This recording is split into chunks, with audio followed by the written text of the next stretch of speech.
రామ్నాథ్ గారు, ఏంటి ఆంధ్రప్రదేశ్ అయినా హైదరాబాద్ అయినా ఏంటి జగన్ ఎక్కడ అడుగుపెట్టినా ఇదే పరిస్థితి ఉంటుందా? ఈశ్వర్ గారు, మీకు జూపూడి ప్రభాకర్ గారికి, బాలా గారికి నమస్కారం.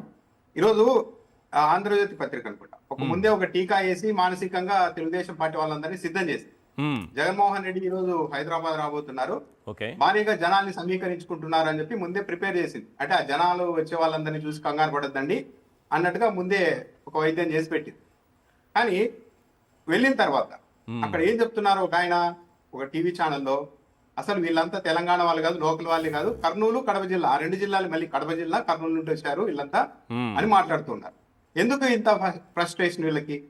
తొలి నుంచి కూడా జగన్మోహన్ రెడ్డి గారి కేసుల విషయంలో ఒక పద్ధతి ప్రకారం ఒక పెద్ద ఎత్తున ఒక ప్రచారం నడుస్తూ, ఈ కేసులో ఎన్ని విచిత్రాలు ఉంటాయంటే, వైఎస్ఆర్ గారు ముఖ్యమంత్రిగా ఉన్నప్పుడు 2004, 2009 మధ్యలో అరబిందో కంపెనీకి, హెట్రో ఫార్మాకి జడ్చర్ల SEZ లో ఎకరం 7 లక్షల రూపాయల చొప్పున భూమి కేటాయిస్తే అది క్విట్ ప్రోకో అంటూ ఒక కేసు పెట్టేశారు.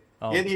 హైదరాబాద్ లో, విశాఖపట్నంలో కాదు, జడ్చర్ల SEZ లో ఎకరా 7 లక్షలకు ఒక ప్రముఖ కంపెనీలకు భూములు ఇస్తే దాన్ని క్విట్ ప్రోకో అన్నారు. కానీ ఈరోజు ఏపీలో ఏం జరుగుతోంది? విశాఖపట్నంలో 100 కోట్ల రూపాయలు చేసే ఒక్కో ఎకరా భూమిని ఇష్టానుసారం చేస్తున్నారు. సార్, నేను మొన్న ఈయన ఇంటికి వెళ్ళాను సార్, చూశాను, ఇంట్లో ఇంటీరియర్ అంతా చూశాను, మొత్తం అంతా మన పార్టీ కలరే కనిపించింది సార్, మన మనోభావాలు ఈయన మనోభావాలు చాలా దగ్గరగా ఉన్నట్టున్నాయి సార్ అంటే చాలు. ఇంకా ఆ కంపెనీ ఎప్పుడు వచ్చింది, ఏం వచ్చింది అని సంబంధం లేకుండా 99 పైసలకి ఇచ్చేసేయండి అని చెప్తున్నారు. ఎంత దుర్మార్గం అంటే, ఒక పాలసీ లేదు ఈశ్వర్ గారు, ఒక పాలసీ లేదు. ఏ కంపెనీకి నచ్చితే ఒక కంపెనీకి 99 పైసలు అంటారు, ఇంకో కంపెనీకి 50 లక్షలు అంటారు, ఇంకో కంపెనీకి 1 కోటి రూపాయలు అంటారు, ప్రభుత్వ రంగ సంస్థలకు అయితే ఏకంగా 4 కోట్ల రూపాయలు అని కూడా అంటారు. అవును. ఈరోజు జగన్మోహన్ రెడ్డి గారు సిబిఐ కోర్టుకు వెళ్తున్నారు. దాంట్లో ఎందుకు అంత ప్రత్యేకంగా 3-4 రోజుల ముందు నుంచే వీళ్ళంతా ఇంత హడావిడి చేస్తూ ఉన్నారు? ఈ దేశంలో జగన్మోహన్ రెడ్డి గారు ఒక్కరి మీదే కేసులు ఉన్నాయా? చంద్రబాబు నాయుడు గారి మీద లేవా? తెలుగుదేశం పార్టీ మంత్రుల మీద లేవా? ఎమ్మెల్యేల మీద లేవా? తెలంగాణ సీఎం రేవంత్ రెడ్డి గారి మీద కేసులు లేవా? కానీ ఏ రోజైనా సరే ఈ కేసుల్లో వీళ్ళు కోర్టుకు వెళ్తున్నారా లేదా అని ఏ రోజైనా డిబేట్ పెట్టారా? ఏ రోజైనా ఏ పత్రికైనా ఒక వార్త రాసిందా? రాయదు.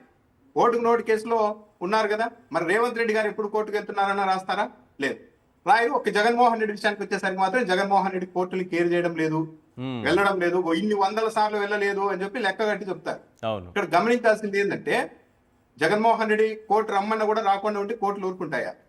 జగన్మోహన్ రెడ్డి గారు హైకోర్టుకు వెళ్ళి మరి పర్మిషన్ తెచ్చుకున్నారు. నేను బిజీగా ఉంటాను, పరిపాలనలో నేను ఒక పార్టీ అధ్యక్షుడిగా ఉన్నాను కాబట్టి నేను రాలేనంటే హైకోర్టు అనుమతి ఇచ్చింది.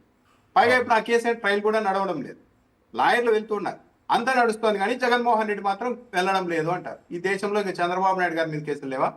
చంద్రబాబు నాయుడు గారి మీద అప్పట్లోనే తెహల్కా వాళ్ళు 10,000 కోట్ల రూపాయల ఆస్తులు ఉన్నాయి చంద్రబాబు నాయుడు గారు కానీ పెద్ద బుక్ వేశారు. అవును, తెహల్కా వాళ్ళు. ఆ తర్వాత హడావిడి పడి దాన్ని ఏదో చేశారని చెప్తూ ఉంటారు. అప్పట్లోనే అంత జరిగినప్పుడు ఇంకో విషయం ఏంటంటే చెప్పాలి, అప్పుడు మేము తొలుత జర్నలిజంలోకి వెళ్ళిన తొలి రోజుల్లో అప్పుడు ఇంకా జగన్మోహన్ రెడ్డి గారి మీద కేసులు లేవు, ఎవరి మీద లేవు. పెద్ద చర్చ ఎక్కడ జరిగేదంటే, చంద్రబాబు నాయుడు గారికి ఎలా స్టేలు వస్తున్నాయి, 18 కేసుల్లో చంద్రబాబు నాయుడు గారికి ఎలా స్టే వచ్చింది అని చర్చ జరిగినప్పుడు మీడియా సంస్థలు కూడా మాట్లాడనిచ్చేవాళ్ళు కదా. అదొక టబూ సబ్జెక్ట్ అయినట్లు, మనం మాట్లాడకూడదు అన్నట్టుగా, వద్దు కోర్టు పరిధిలోని అంశాలపైన మాట్లాడకూడదు అని మాట్లాడేవారు. కానీ ఈ రోజు ఎక్కడైనా సరే కోర్టులకి గౌరవం ఇస్తున్నాయా మీడియా సంస్థలు? లేదు. పబ్లిక్ తీర్పులు కూడా ఇచ్చేస్తున్నాయి. నాకు తెలిసి ఇంకా ఐడియా వచ్చినట్లేదు, మాక్ అసెంబ్లీ నిర్వహించినట్టుగానే జగన్మోహన్ రెడ్డి కేసుల విషయంలో ఈ మీడియా సంస్థలు, తెలుగుదేశం పార్టీ వాళ్ళు త్వరలోనే ఒక మాక్ కోర్టు అనేది పెట్టేసి నిలబెట్టేసి తీర్పులు కూడా ఇస్తారేమో, అంత ఫ్రస్ట్రేట్ అవుతున్నారు. ఎందుకు ఇంత కంగారు? పైగా జగన్మోహన్ రెడ్డి కోర్టు దగ్గరికి వెళ్తే ఎంతమంది వస్తారా అని ఒక చర్చ పెడుతున్నారు. వస్తారు. ఎందుకు వెళ్ళారంటే, జగన్మోహన్ రెడ్డి ఎక్కడికి వెళ్ళినా చెప్పి వెళ్తున్నారు. జగన్మోహన్ రెడ్డి గారు పదే బెంగళూరు వెళ్తున్నారు అని మాట్లాడుతుంటారు కదా. అవును, జగన్మోహన్ రెడ్డి గారు షెడ్యూల్ ఇచ్చి వెళ్తున్నారు ఈశ్వర్ గారు. అందువల్ల ఆయన ఎయిర్పోర్ట్ కి వచ్చినప్పుడు అభిమానులు వస్తూ ఉంటారు. కానీ ఈ రోజు జగన్మోహన్ రెడ్డి ముఖ్యమంత్రి గారు కాదు, ఏపీలో ఆయన పరిపాలించాల్సిన బాధ్యతలు ఆయన మీద లేవు కాబట్టి వీకెండ్ లో వెళ్తూ ఉండొచ్చు బెంగళూరు. ఆ బెంగళూరులో కూడా సొంత ఇంటికే వెళ్తున్నారు, కానీ ఆయన మీ హోటల్లో దిగడం లేదు కదా. ఏదో చేస్తున్నారు అనడానికి సొంత ఇంటికే వెళ్తున్నారు, హోటల్లో అయితే ఉండడం లేదు. కానీ ఈ రాష్ట్రంలో ముఖ్యమంత్రిగా ఎన్నుకుంటే, డిప్యూటీ సీఎం గా ఎన్నుకుంటే, వీళ్ళు వారం వచ్చేసరికి వారాంతానికి సీఎం గారు ఇక్కడున్నారా అక్కడున్నారా అని చర్చించుకునే పరిస్థితి ఎందుకు వస్తుంది? మొన్న పెట్టుబడుల సదస్సు ముగిసిన వెంటనే హైదరాబాద్కు వచ్చేసారు చంద్రబాబు నాయుడు గారు. 3 రోజుల గ్యాప్, మళ్ళీ వీకెండ్ కదా, ఇటు వచ్చేసారు. అదే ఇప్పుడు జగన్మోహన్ రెడ్డి గారు షెడ్యూల్ ఇచ్చి వెళ్తున్నారు, నేను బెంగళూరు వెళ్తున్నాను, ఇంకో 4 రోజులు తాడేపల్లి వస్తానని. ముఖ్యమంత్రి గారు డిప్యూటీ సీఎం గారు ఆ పని ఎందుకు చేయడం లేదు? మ్మ్. ఎందుకు చేయడం లేదంటే ముఖ్యమంత్రులుగా ఉండి డిప్యూటీ సీఎంలుగా ఉండి మిమ్మల్ని ఎన్నుకుంటే మీరు పోయి వీకెండ్ లో హైదరాబాద్ లో చేద తీరుతారా అని తెలుగుదేశం పార్టీ పత్రికలే ఆవేదన వ్యక్తం చేశాయి. వీకెండ్ అయ్యేసరికి మంత్రులంతా అక్కడ చేరిపోతున్నారని. ఇదివరకు అవును.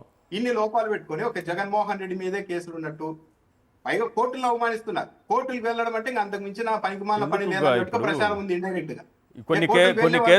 కొన్ని కేసుల్లో జడ్జిలకి సొంత ఉద్దేశాలు ఆపాదిస్తున్నారు డైరెక్ట్గా కూర్చొని డిబేట్లలో.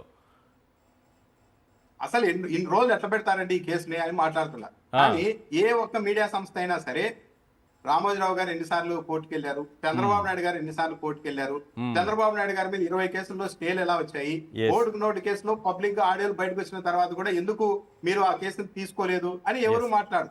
అంటే టార్గెట్ ఏంటంటే తొలి నుంచి కూడా బాగా గమనిస్తే తెలుగుదేశం పార్టీలో ఒక అతీత భావజాలం ఉంది. మేము ఏమైనా చేస్తాం, మేము తప్పు కాదు ఏం చేసినా అని. అదే పనులు అవతల వాళ్ళు ఎవరు చేయకూడదు, చేయకపోయినా సరే మేము ప్రచారం చేస్తాం. జగన్మోహన్ రెడ్డి అనే వ్యక్తి మాకు ఎదురుగా నిలబడ్డం ఏంటి అన్న ఒక అసహనం. బాలకృష్ణ గారిని అమాయకంగా ఏదో మాట్లాడారంటారు కానీ కాదు, తెలుగుదేశం పార్టీలోనే ఇటీవల ఒక సిద్ధాంతం పెరిగిపోయింది. మా బ్లడ్ వేరు, మా బ్రీడ్ వేరు అన్నట్టుగా. అంటే మేము ఏమైనా చేయొచ్చు, అవతల వాళ్ళు చేయకపోయినా సరే మాకు జగన్మోహన్ రెడ్డి ఎదురుగా నిలబడ్డం ఏంటి, అసలు వైసీపీ పార్టీ నిలబడ్డం ఏంటి, ఎక్కడ కాంప్రమైజ్ కాకపోవడం ఏంటి. మరి ముఖ్యంగా అన్ని పార్టీలు కాంప్రమైజ్ అవుతున్నాయి కానీ ఇతను మాత్రం ఎందుకు కాంప్రమైజ్ కాడు, ఎలా నిలబడతారు అన్న ఒక అతీత భావజాలంతో ఈరోజు బాగా ఫ్రస్ట్రేట్ అయిపోయారు ఆ జనాన్ని చూసి.